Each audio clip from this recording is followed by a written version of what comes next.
and big crowd pleaser and huge fire loving thing. So you know how to do this, right? A buzzsaw. Okay. Do you know how to do this where you take your buzzsaw, separate it so that the arms are, so that it's inside your arms, but between your arms and your legs like this? So did you just see what I did? I slid it from here to here, and then back here, and then come front, and back here, and come front, and back here, and come front. So we're still in the same behind the back genre. I'll show you the full combo. So you do something, something, something, something, something, something. You get into your buzzsaw. You bring your buzzsaw back, and you do that. And you bring your buzzsaw back, and you do that. And you bring your buzzsaw back, and you kick. And best cheating effect, okay, and what I mean by cheating is one of your hands is probably weaker than the other one. So you could put your weaker hand on the downstage, on the upstage side, right? So my left hand is weaker, it's on the back side of my body. You're gonna be seeing this one more. You did just do the kick. Now, if you're not doing the kick, by the way, you looked really good when you just went back into this, and you had a really nice back bend to get it back there. That works really well. If you're gonna do the kick, I'm gonna show you, I'm cheating when I do the kick. I'm gonna kick with my left leg, and both of my hands are gonna end up being on the left side of the crack of my butt, where there's more space, right? So when I come back here,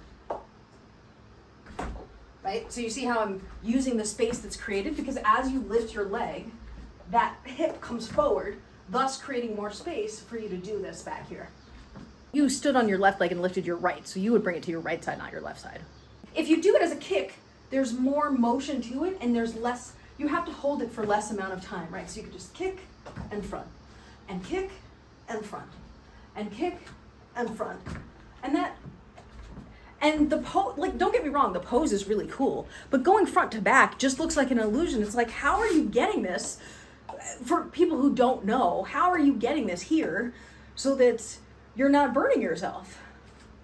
So you're expanding that same illusion that you have here all the way throughout the inside plane. I do think the repeat has value, especially if you've got a sharp accent in the music where you can make the kick hit that beat, because you could do it something like a 1, 2, 3 and kick, and 1, 2, 3 and kick, and 1, 2, 3 and kick, right? That kind of thing. I mean, you need the athleticism to do that, but if I could do it, I'm pretty sure you can. The other thing I would say about the actual technique with the pattern is be bold about it and be sloppy. So right now you're doing this really carefully and slowly. Do it as faster motions. So like practice this as step 1. Then as step 2, if you're gonna learn, so you wanna lift your right leg, or no, you were lifting your left leg. So step 2 might be keeping your weight mostly on your right leg without really lifting the left leg too much, so that you're practicing that without doing the kick, and you're just going front to back and front to back with the leg up. Okay, now I'm not really doing the kick, but I'm trying not to put my foot down on the floor too much, and I'm going front to back really fast, just practicing the technique like this. And then once you can do that, it'll be easier to do the kick, I suspect. Yeah. Or being sloppy. I mean, permission to be sloppy. Well, in this particular case, I think sloppy may almost be a better selling point visually for the move, because every time the fire brushes you, the audience loves that shit. Maximize your deficiencies to turn them into strengths.